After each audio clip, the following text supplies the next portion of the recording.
Ces affiches, collées les unes sur les autres, mélangées, lacérées, c'est la matière première des œuvres de Steven Riolet.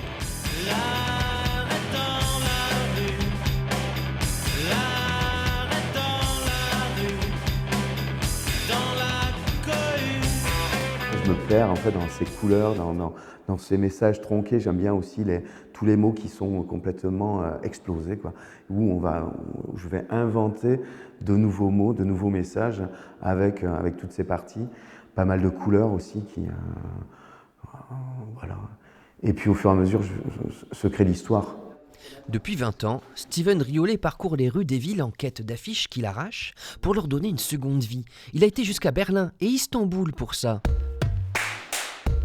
Si vous prêtez attention, vous verrez qu'il y est souvent question de musique et de concerts, des activités culturelles mises à mal par le coronavirus. Pour Steven, qui travaille aussi pour le théâtre et le cinéma, un vrai traumatisme qu'il exprime notamment dans cette œuvre, État d'urgence et bombe d'achat. Je l'ai fait la première nuit de confinement, voilà, annoncé. Et je me suis enfermé dans mon atelier et en est sorti ce tableau. Vous étiez sous le choc? Ouais, totalement, bien sûr. Pour sa dernière création, réalisée sous nos yeux, il est parti d'une affiche de film.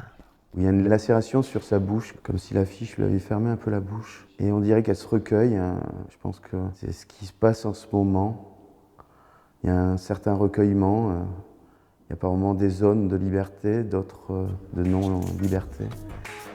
Voilà. Un peu la déprime en résumé, la vie réserve heureusement toujours de belles surprises, comme ce petit format signé Adèle Riolet, la fille de Steven, qu'il a réalisé à l'âge de 4 ans et demi. La relève est assurée.